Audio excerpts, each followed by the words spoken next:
Hola otra vez, irracionales, ¿cómo están? Hola Sergio, ¿bien o no? Muy bien, Nico, y espero que nuestra comunidad irracional esté muy bien contando puntos racionales. La idea no era solo retomar con el quehacer matemático, sino hablar un poco de lo que nos gustaría trabajar, estudiar. Porque yo creo que hay una cosa que es muy importante y es que el quehacer matemático viene ligado a una cosa tan fácil como hacer matemáticas. Entonces hoy vamos a aprender matemáticas de la mano de Nicolás. Sí, vamos más que todo es aprender de un problema. Voy a, el objetivo va a ser definir el problema, una conjetura que aún no se ha solucionado. La idea va a ser entender el problema y eso va a ser todo. Hay cosas que voy a necesitar Listo. que asumamos por ciertas y que dado el caso, en otro video podemos ya hablar específicamente de eso. Pero el objetivo es el problema, ¿ya? Entonces, Dale. arranquemos con algo básico y famoso para los que han estudiado matemáticas, es el conjunto de Cantor. ¿Qué es el conjunto de Cantor? Es un ejemplo muy famoso de un conjunto en el intervalo. De Entonces, cantantes. ¿cuál es la forma en la que se construye? Es, tomamos el intervalo 0, 1, ¿cierto? Llamemos a esto C sub 1 por el momento. Y la idea es dividirlo en tres partes iguales y quitar lo de la mitad, ¿sí o no? Entonces, el siguiente intervalito pues sería a tres partes iguales, este sería ser un tercio, dos tercios y uno, ¿no? ¿Qué hicimos? Quitamos el tercio de la mitad. Y vamos a repetir ese proceso con cada uno de los Mm. pedazos que quedaron, con cada uno de los dos pedazos que quedaron, ¿ya? Entonces, el siguiente, bueno, ya aquí los cálculos se hacen más difíciles, los tengo hechos afortunadamente, ¿cierto? Entonces, este sería C2, C3, y vamos a definir recursivamente de ahí para abajo, ¿cierto? Haciendo el mismo proceso. Ahora tenemos cuatro intervalos y cada uno de ellos los vamos a dividir en tres partes iguales y quitamos lo de la mitad, ¿cierto? Entonces ese proceso lo vamos a seguir Ujú. indefinidamente, ¿cierto? Y al final van a quedar un montón de puntos y ese conjunto que resulta al final se le va a llamar el conjunto de Cantor. ¿Cómo lo definiríamos formalmente? Sería, digamos, el conjunto de Cantor sería igual a la intersección de todos esos intervalos que hemos estado construyendo recursivamente. Entonces sería la intersección de todos los C sub i desde i igual a 1 hasta infinito, ¿cierto? Esa sería la definición del conjunto de Kant. ¿Qué pasa con este conjunto y por qué era tan famoso? Realmente Cantor lo utilizó para estudiar contraejemplos a ciertas propiedades topológicas. Años después, también resultó siendo uno de los primeros ejemplos de lo que hoy en día sería un fractal, ¿cierto? ¿En qué sentido es un fractal? En que A tiene una propiedad de ser autosimilar. ¿Eso qué quiere decir? Que si uno, como en estas imágenes psicodélicas donde uno hace zoom y vuelve y ve lo mismo, bueno, aquí pasa exactamente lo mismo. Si uno hace zoom, por ejemplo, en esta parte de acá, va a haber una copia idéntica del mismo conjunto completo. Y dos, la cardinalidad es no contable. Esa ¿Qué propiedad quiere es decir? medio loca, ¿no? Que sea no contable, porque como que son un montón de puntos esparcidos que uno creería que no es nada, pero hay tanto como los números reales, o sea, hay más que los naturales, es bien loco esa propiedad. Entonces, nosotros sabemos que, por ejemplo, los números naturales, ¿cierto? Los números enteros y los números racionales, todos son contables. Y todos viven en el intervalo de donde arrancamos, tanto como este conjunto también vive en el intervalo. Pero si este conjunto es no contable, eso lo que quiere decir, tiene números irracionales, ¿cierto? Por mera cardinalidad tiene que tener números irracionales. Si tenemos números irracionales, ¿cierto? En este conjunto de Cantor, que también se pueden aproximar los números irracionales que están en ese conjunto de Cantor. Entonces, la pregunta puede ser de dos formas. Primero, por puntos racionales que estén en el mismo conjunto.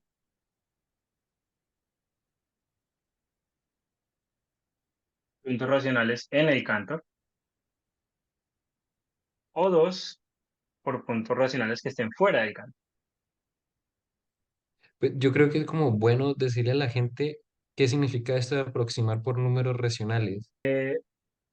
Aproximar números irracionales por racionales es una pregunta bien natural si es que nosotros computacionalmente no podemos manejar los números irracionales, es decir, no podemos tomar una computadora y trabajar con pi. Realmente nunca trabajamos con pi, sino con aproximaciones exageradamente precisas por computadoras del número pi, ¿cierto? ¿De qué forma óptima puedo yo aproximar? Tu pregunta, que también Por- es, ¿cuál es la diferencia más chica, o sea, más chica entre el número y un cociente de esa forma? Entonces la pregunta Ok, es, ok. listo, dado un denominador, ¿cuál es entre todos los racionales con ese denominador el más cercano al número irracional que yo quiero? Y eso es más. Entonces, dado B un número natural, cualquiera, todo número, todo número real ¿Ya? se puede expresar de la siguiente forma, como una serie de potencias, ¿cierto? Pero en base B. Entonces aquí es B a la K y en el numerador hay un D sub K, donde esos numeradores, perdón, están entre los primeros de números no negativos, es decir, 0, 1 hasta B menos. Entonces, a esta expresión le vamos a llamar expansión en base B de X, ¿sí? Ok. Para que vean que esto no es tan raro, miremos unos ejemplos, ¿sí o no? Entonces, el ejemplo más Ujú, natural, ¿cuál va a ser? Pues la expansión decimal. Por ejemplo, un medio, como su expansión, su expresión decimal es 0,5, pero esto también se puede escribir como 5/10, ¿cierto? Y si lo queremos ver como ujú, una serie, pues bueno, sumémosle ceros. 0/10 al cuadrado, más 0/10 a la 3, etcétera, ¿cierto? Y ahí tenemos una serie. Esa es la expansión en base 10 de un medio. ujú, ¿Cierto? Perfecto. Entonces hay otros números, por ejemplo, que igual son racionales, 0,333 infinito, y esto se puede escribir como 3/10, más 3/100, más 3/1000, etcétera. Así que al final esto se puede escribir como la serie que va desde 0, desde 1, está infinito, de 3/10 a la. ¿Qué me gustaría notar de acá, por ejemplo? ¿Qué coeficientes aparecen en la expansión en base B de estos ejemplos? Por ejemplo, aquí aparece el 5, el 0 y nada más, ¿cierto? No aparece un 1 ni un 2. Aquí solo aparecen los 3. ujú, Y ujú. sabemos que de la expansión decimal de pi aparecen todos los 10 dígitos, del 0 al 9, ¿cierto? Con la normalidad del número. No, porque no se sabe que pi es normal. No se sabe si pi es normal, Es, pero es- sí. es- esta área es bastante lejano a lo que yo hago, pero siempre me ha sorprendido que hay preguntas súper inocentes que no, o sea, son inocentes de enunciar, pero no se sabe. Ya, para los que estén escuchando lo que quiere decir que sea normal, no es que haya números raros. Quiere decir que los dígitos aparecen en la misma cantidad de frecuencia que los demás. Sí, por ejemplo, el 1, que es el primero que aparece ahí, debería aparecer en una misma proporción al resto. Es decir, debería aparecer con probabilidad 1/10, ya que hay 10 coeficientes. debería aparecer un 10% de las veces. A lo que quería llegar era que, por ejemplo, en los primeros dos ejemplos, los coeficientes que aparecen son menos de del total de los 10 y en pi, por ejemplo, aparecen todos. ¿Cierto? Bueno, de ahí para adelante eh, podría buscar o poner en los comentarios hasta cuál es el decimal en el que aparecen los primeros 10. Yo creo que no deben ser muchos. Para allá va precisamente la pregunta que quiero hacer. Entonces, si restringimos el conjunto de coeficientes que nosotros queremos trabajar, es decir, pensemos en los números que en su expansión en base 10 o en base B tienen menos dígitos de los que deberían en sus coeficientes. Es decir, perdón. Es decir, si D es un subconjunto propio de los primeros, de los dígitos que podrían ser coeficientes, entonces definamos K sub B refiriéndose a la base y D refiriéndose a ese conjunto, el conjunto de números reales en 0,1, restringámonos por ahora a algo acotado, tales que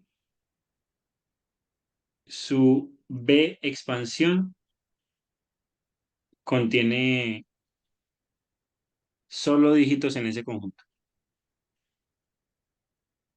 ¿Sí? Entonces, solo dígitos en D. El conjunto de números que solo contienen su B expansión, dígitos en ese conjunto de que es menos que el total de los posibles. ¿Sí? Ok. Entonces, por ejemplo, Ujú. pi ya no podría estar si es que quitamos siquiera uno. No sería un Ok. número en ese conjunto, ¿cierto? Por ejemplo, Ujú. un medio estaría en el conjunto que solo contiene al 5 y al cero, puede ser. Y así. Ok. Ejemplo, el mismo conjunto de Cantor que definimos al principio, ese conjunto de Cantor, se puede expresar como K sub 3,02. Es decir, ese conjunto de Cantor también se puede definir como el conjunto de números reales en 0,1 que en su base 3, en su expansión en base 3, solo contiene dígitos 0 y 2. Y ¿Sí? en base 10, Y la cómo se... es allá hoy. Entonces veamos. Si teníamos acá el intervalo 0,1, ¿sí o no? Ujú. Entonces, el primer elemento de la expansión debería ser un coeficiente que va en un tercio, ¿cierto? Entonces, ¿qué opciones hay? Que la primer elemento sea 0, en cuyo caso quiere decir que está en esta parte de acá, o que el coeficiente sea un tercio más un montón de sumas, pero eso quiere decir que es mayor que un tercio, o sea que estaría por acá. O, Ah, ¿cierto? Bueno, entonces tenemos 0 sobre 3, 1 sobre 3 y 2 sobre 3. Como en la expansión tenemos es una serie, ¿cierto? Estamos sumando un montón de números positivos. El primer elemento va a ser un 0. ¿Eso qué quiere decir? Que es mayor que el 0 claramente, pero no va a ser mayor que un tercio porque si no el primer elemento sería un tercio. Entonces, si el primer coeficiente es 0 es porque está entre 0 y un tercio. Si el coeficiente es un tercio es porque está entre el un tercio y el dos tercios. Si el coeficiente es y así. ¿Sí? ujú, ujú. Entonces, todos los que tienen 0 van a ser los que están acá y todos los que tienen 2 tercios o coeficiente 2 van a ser los que están acá.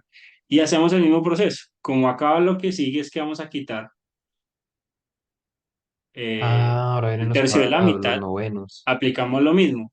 El siguiente elemento que le vamos a sumar solo va a ser 1 sobre 3 a la 2, perdón, 0 sobre 3 a la 2 o Ajá. 2 sobre 3 a la 2. ¿Eso qué quiere decir? Que está acá o acá o acá o acá. ¿Sí? Pero no el 1 sobre 3 a la Ujú. 2. Y como estamos definiendo ya la serie, ¿cierto? Eso se vuelve una suma infinita, Ok, sí, sí. que puede ser claramente finita si es que en algún momento todo se vuelve en cero, por ejemplo. Eso quiere decir que es irracionales, por ejemplo. Y la pregunta era, dado que ahí tenemos números irracionales, que también podemos aproximar los números irracionales que hay ahí con los racionales, ¿sí? Entonces, bueno, ya casi llego al problema, a la conjetura que quería llegar. Pero para eso necesito hacer otro comentario, eh, o comentario, definición, y es que como les dije, este conjunto de Cantor es un fractal. ¿Qué es un fractal? Un conjunto que tiene las propiedades que mencioné anteriormente, que es autosimilar, es decir, que tiene copias de sí mismo dentro de él, pero no es ni un intervalo y tampoco es un conjunto contable de puntos, es un conjunto más extraño. Los fractales se estudian con dimensión. Se define un concepto de dimensión para estudiar estos conjuntos, ¿cierto? Tendría sentido que si hablamos de dimensión, todo coincidiera con lo que ya conocemos, es decir, ¿cuál es la dimensión de un punto? Cero. Cero, ¿cierto? Ujú. Bien. La dimensión de un segmento debería ser uno y etcétera, ¿no? La dimensión del plano debería ser dos, la dimensión del espacio debería ser tres, etcétera, ¿cierto? Porque en últimas estamos agregando un largo o un ancho y si vamos al espacio de tres dimensiones, entonces estamos agregando profundidad. Es como lo que tiene sentido para nosotros en nuestro mundo físico. Entonces se puede definir un concepto de Pues estamos dimensión. agregando grados de libertad. O sea, en cero no tengo por dónde moverme, en uno tengo dos por dónde moverme, dimensión 2 tengo dos opciones, uno, dos, en dimensión 3 tengo uno, dos, tres. Claro, Eso es lo que claro, estoy eso haciendo. sería como dándole sentido en términos de que hay bases, ¿cierto? Tengo direcciones Exacto, hasta las que exacto. moverme. Pues estos conjuntos salen un poco de ese sentido, aunque el concepto de dimensión que se define se llama dimensión de Hausdorff, y lo que nos permite es más bien, en vez de grados de libertad, es decir, cuánto espacio están ocupando estos conjuntos en el ambiente donde están viviendo. ¿Eso qué quiere decir? Que, por ejemplo, el conjunto de Ok. Cantor vive en la recta, pero claramente no la ocupa toda, porque estamos quitándole cada vez trozos, en segmentos, ¿cierto? Pero tampoco es un conjunto contable. Ujú. En otras palabras, no lo podemos medir de una forma tradicional. Entonces, lo que hacemos es definir un concepto de dimensión que tiene ciertas propiedades, pero lo único que quiero decir es que este concepto generaliza la dimensión. Ya, cuando dice que no lo puedo medir de manera tradicional, pues, la medida de Hausdorff, perdón, la medida de Lebesgue, de Lebesgue de ese conjunto es cero, ¿no? Depende. Por ejemplo, si lo quisiéramos contar, como tal, contar, como contaríamos puntos, nos daría infinito. Pero longitud es cero. O sea, Es muy loco, sea lo que sea que vayas a definir, me parece muy loco porque tengo que la medida que yo tomo con un metro, que es básicamente lo que uno hace con Lebesgue, es cero, pero me vas a decir que tiene dimensión positiva, que estoy seguro que es lo que me vas a decir. vale la pena hacer un video de solo dimensión de Hausdorff. Es un tema, es un área completa de la matemática ya estudiada de por sí, así que valdría la pena dedicarle un tiempo a eso. Pero solo Me parece quedarnos perfecto. con que por ahora sirve para estudiar fractales. Y un ejemplo de fractal también muy bonito que se parece mucho al conjunto de Cantor y que va a ayudar a la pregunta que hiciste es, toma un triángulo equilátero y a cada lado hágale el mismo Ajá. proceso del Cantor. Le quitamos el tercio de la mitad, pero en vez de repetir quitando, lo que vamos a hacer es construir otro triángulo más chiquito, equilátero, ¿cierto? Y hacemos el mismo proceso con los lados que quedan. Ahora van a quedar un montón. ¿Ok? ¿cierto? Sí, Cada lado que encontremos, le quitamos el tercio de la mitad y hacemos otro triángulo, triángulos bonitos. Y eso a la final se va a parecer ok. mucho a lo que en muchos escenarios es como un copo de nieve, haciendo ese proceso al infinito, ¿no? No ese que está ahí dibujado. Entonces, ¿qué pasa con ese, por ejemplo? Uno creería que debería tener una longitud, pero en realidad tiene una longitud infinita, ¿ya? Y sin embargo, tiene área cero. Y esto vive en el plano. Vive en el plano, que es de dimensión 2. Entonces, en dimensión 2 uno esperaría poder medir con área, pero no, esto tiene área cero. Y tampoco tiene, y tiene longitud infinita. Pero lo loco de esta cosa no es que tenga longitud infinita, porque yo tengo una recta que tiene longitud infinita, sino que es compacto, Claro, es acotado, cierto, muy cierto. es acotado y con longitud infinita. Eso es lo loco. La dimensión de Hausdorff del conjunto de Cantor, que lo vamos a anotar como dim sub h del conjunto de Cantor, es logaritmo de 2 sobre logaritmo de 3. No importa tanto el número, lo importante es que esa dimensión es mayor que cero y menor que uno.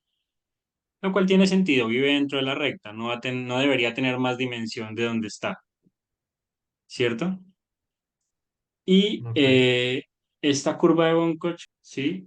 De esta estrellita, entre uno y 2, que también tiene sentido, ¿no? Tiene más dimensión del plano, que es donde vive, y tiene mucha más que de una recta.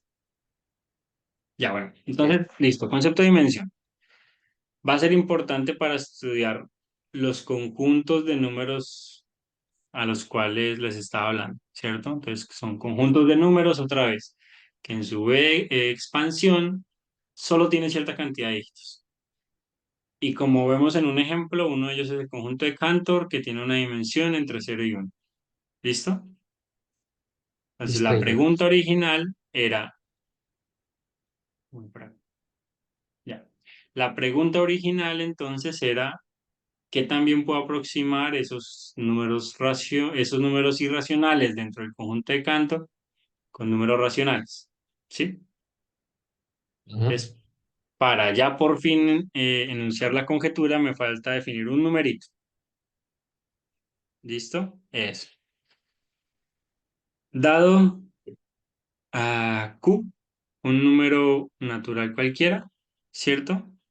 Y ya teniendo en cuenta el conjunto del que estoy hablando arriba, vamos a definir n sub kd, que es el conjunto de Q.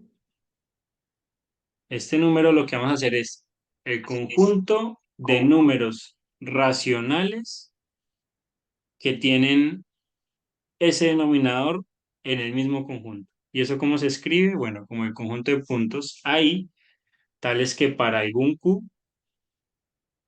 están los números enteros. Lo que estamos haciendo aquí es contando todos los racionales que hay en el conjunto hasta cierto denominador. Ok, ok. Entonces, otra forma de escribir esto más coloquial sería el conjunto de racionales de la forma en ese conjunto, tales que Q está entre uno y Q mayúsculo. Lo que dice la conjetura, y esto es una conjetura no tan vieja, bueno, más o menos tiene ya unos 13 años. Entonces, sea K la dimensión de Hausdorff de ese conjunto, ¿cierto? Para Ujú. todo epsilon positivo existe una constante positiva también, tal que ese número de racionales está acotado por, digamos que una cota ah, polinomial en términos del denominador que estoy estudiando a la k más epsilon. Eso es lo que dice la conjetura, ¿ya? Entonces, La constante C depende de epsilon o la constante C es universal. Entiendo que depende de Epsilon, pero a Ya. la final lo que queremos es que eh, asintóticamente ese número de racionales crezca como este polinomio.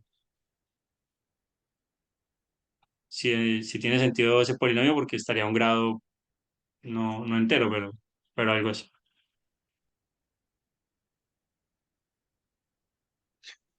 Solo por remembranza me parece un poquito la dimensión de Kodaira, pero eso es geometría algebraica, no tiene nada que ver con esto, pero también habla como de un crecimiento polinomial de cierta cosa. Bastante lejos, pero pues es lo que me recuerda. Sí, ¿Y por qué te interesa esa conjetura? me interesa porque me parece bonita. Me gusta que técnicamente no necesitamos muchas herramientas para definirlo. Es decir, dimensión de Hausdorff, ¿cierto? Ujú, Y algo tan sencillo como expresar números en cierta base. Y no es tan raro es para verdad. nosotros. Expresamos números en base decimal o en base sexagesimal, si es que miramos los relojes. Es algo tan raro. Entonces, con esos dos ingredientes ya podemos hablar de un problema. Esperanzas, porque del 2011 al casi 2025 son entre 13 y 14 años la gente pensando ese Han habido problema. avances, pero realmente no muchos. En el 2021 mostraron lo siguiente. Para algún C positivo, ese numerito ¿Mm?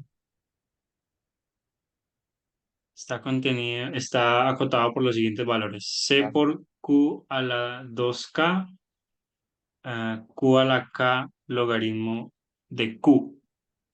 ¿Eso qué quiere decir? Igual, bueno, estamos acotando por debajo, lo cual igual es interesante, pero vean que acá esto está muy lejos de ser un épsilon.